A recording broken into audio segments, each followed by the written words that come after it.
We have some good news. Good news coming out of Connecticut. The General Assembly passed a bill to raise the state's minimum wage to $10.10 an hour by the year 2017. It passed by a vote of 87 to 54 in the House and 21 to 14 in the Senate. Governor Malloy says that he's going to sign it today. So that will not only make Connecticut the state with the highest minimum wage in the country, but will also make it the first to pass a wage at the level currently being pushed by President Obama and congressional Democrats. And it will give a raise to 227,000 workers in the state. That's about 15% of the workforce. So I definitely applaud it. It's definitely a step in the right direction. But to me, I find it astounding that we're not even discussing a living wage yet.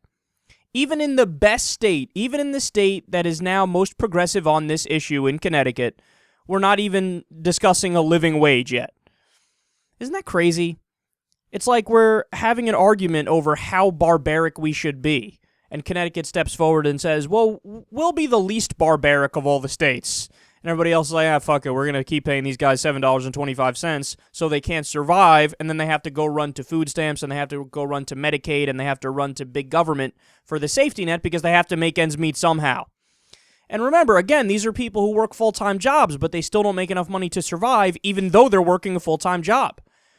Which really blows your mind. I mean, if you were to explain that concept to a kid, go explain it to a toddler, and say, no, little Timmy, let me explain this to you now. Yes, it's true that Barbara works full-time. It's true that she has a very little amount of time to spend with her kids, just a day or two on the weekend, maybe, if she's lucky.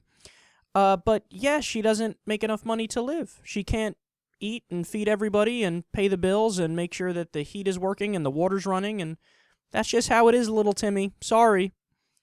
The kid would be, like, dumbfounded. Like, whoa, let me get this straight. What? Hold on here. Let's run that by me one more time. And, I mean, that's the response that a lot of adults should have, too, but we're so jaded by the system that we're just like, oh.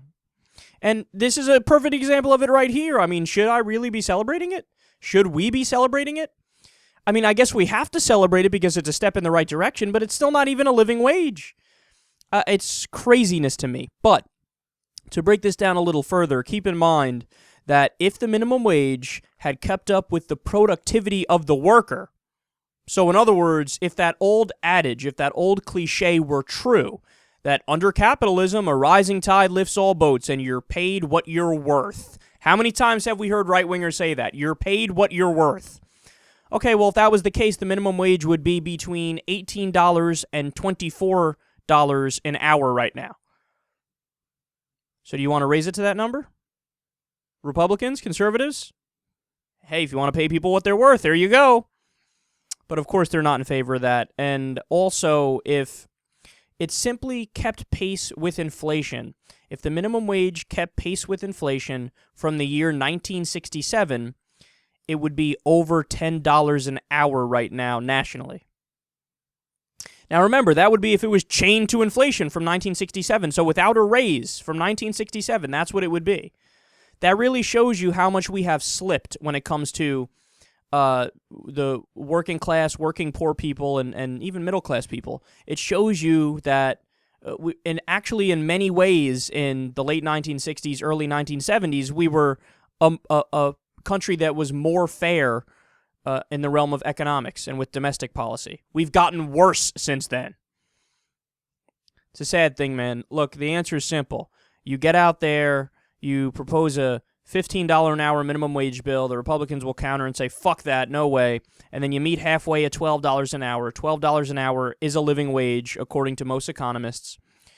And then you pass $12 an hour. You don't stop until you get it done. If the Republicans block it, call them out on it. Call press conferences, run ads. Just take your case to the American people, because 80% of the American people want to see the minimum wage raised also. If they fight it, okay, you crush them with it in the next election, and you say, these are the guys that fought what we know is right and what the American people want. So you can get the $12 an hour minimum wage and make everybody happy. I mean, that's a living wage, but they're not even fighting for it, and there's not even a real movement, and it's a really sad thing.